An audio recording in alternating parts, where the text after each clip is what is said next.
Good morning to all of you. आज हम बात करते हैं सर्कुलर 159 जो कि 20 सितंबर 2021 को इश्यू किया गया है regarding clarification of the doubt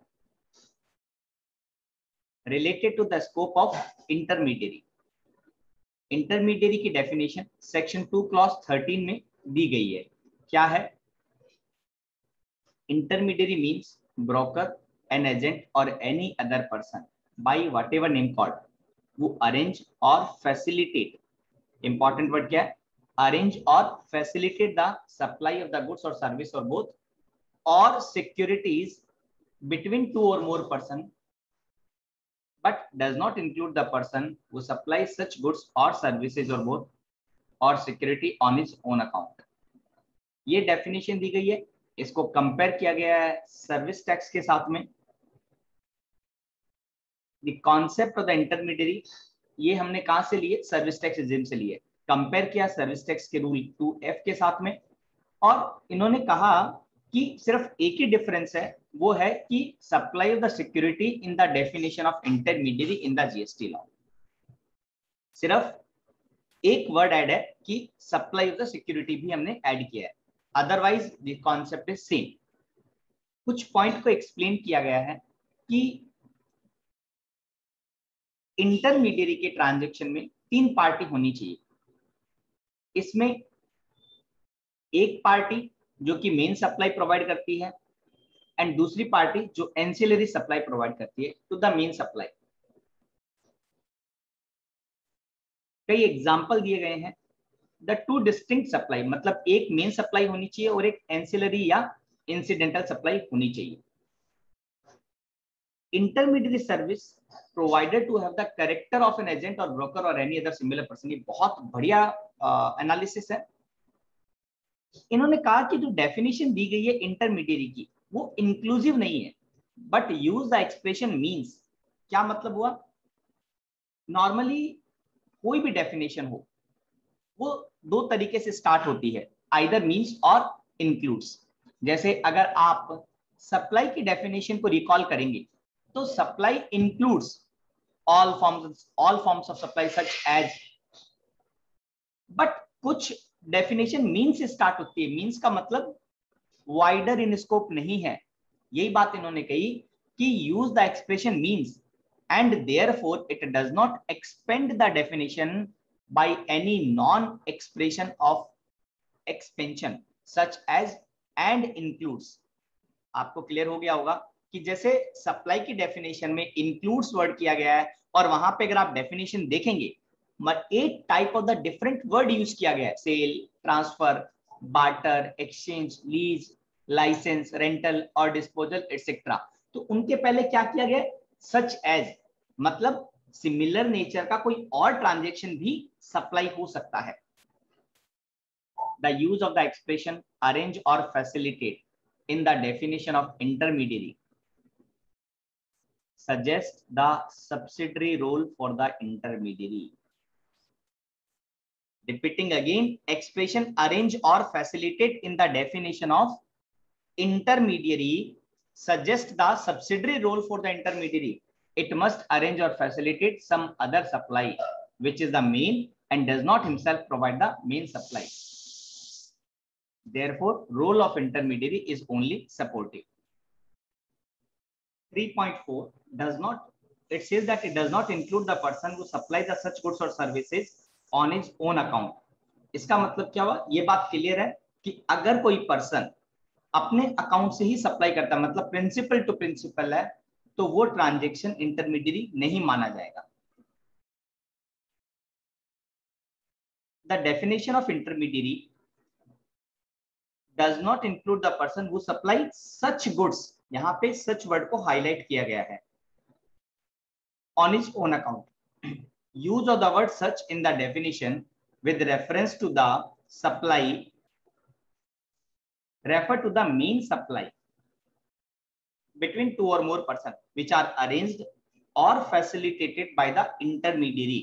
it implies that in case where the person supply the main supply either fully or partly on principal to principal basis, the said supply cannot be covered under the scope of intermediary। और ये बहुत अच्छी बात कही गई है कि सब contracting is not an intermediate services. एक एग्जांपल दिया गया है कि मान लो ए सर्विस प्रोवाइड करता है बी को, और ए ने कुछ पार्ट या कंप्लीट ट्रांजैक्शन को आउटसोर्स कर दिया सी को। अब सी क्या करता है, डायरेक्टली सर्विस प्रोवाइड करता है एनुअल मेंटेनेंस की ए को as a part of the sub contract. But यहां पे बिलिंग का पैटर्न क्या होगा कि annual maintenance of the tool and machinery to the customer of A, that is to B, on behalf of A. Though C is dealing with customer of A, but C is providing the main supply of AMC to A on his own account on principal to principal basis. In this case, A is providing the supply of AMC to B, whereas C is supplying the same service to A. Therefore, the supply of the service by C in this case will not be considered as an intermediary. This is very excellent example. Please ensure to repeat the same and clear the concept. अब ये कहता है कि section 13 intermediate services के case में क्या करता है, प्लेस ऑफ सप्लाई क्या है, लोकेशन ऑफ सप्लायर। अब ये कब इन्वोक होगा, only when location of supplier and location of the recipient is outside, anyone is outside India. आपको ध्यान है कि हम place of supply in case of services determine करने के लिए either we are using section 12 or section 13. What is the difference?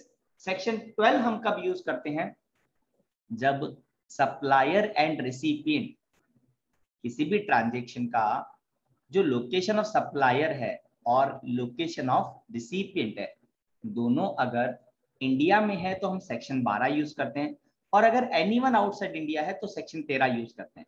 तो ध्यान रखना। और सेक्शन 12 में इंटरमीडिएट के रिगार्ड में एज सच कोई स्पेसिफिक प्रोविजन दिया गया नहीं है, तो मेन प्रोविजन अप्लाई होगा। ये क्लैरिटी दिए। अब इन्होंने पैरा 4 में कुछ एग्जांपल दिए हैं। पहला एग्जांपल है कि ए मैन्युफैक्चर करता है, सप्लाई करता है मशीन, सी हेल्प करते हैं ए को in selling the machine for identifying the client who can purchase the machine, contract finalization में हेल्प करते हैं।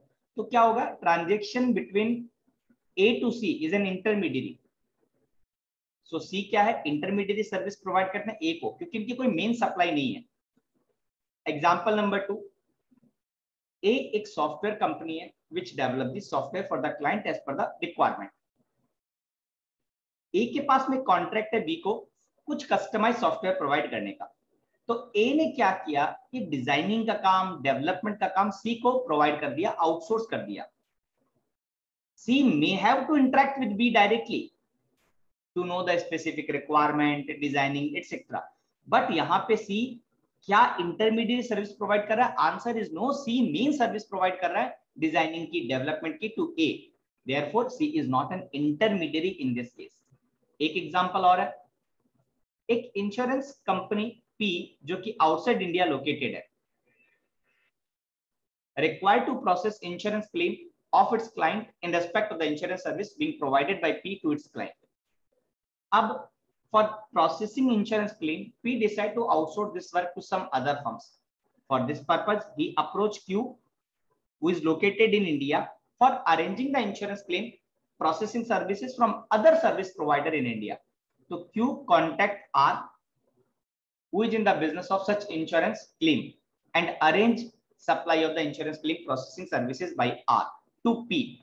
Q charge P a commission or service charge of 1% of the contract value of the insurance claim processing services provided by R to P. In such case, main supply of the service is between P and R, and Q is merely arranging or facilitating. Therefore, he is an intermediary. Example number 4. A is a manufacturer and supplier of the computer based in USA and supplies goods all over the world. As a part of the supply, A is also required to provide customer care service, जो उन्होंने outsource कर दी BPO company to B. Now B क्या करता है, customer care service provide करता है A को by interacting with the customer and addressing their issue, query etcetera. B charge A for this service. B is involved in the supply of main service of the customer care to A and therefore V is not intermediary. Para 5 में ये clear किया गया है, जो above example दिए वो सिर्फ indicative है, एग्जॉस्टिव नहीं है. The illustration are also generic in the nature and should not be interpreted to the mean that the service categories mentioned therein are inherent either intermediary or otherwise. Whether or not a specific service would fall under intermediary within the meaning of 2 subsection 13 would depend upon the fact of the specific case. While examining the fact of the case and the terms of the contract, the basic characteristic of intermediary as discussed in the para 3 above should be kept into consideration. I hope it's clear.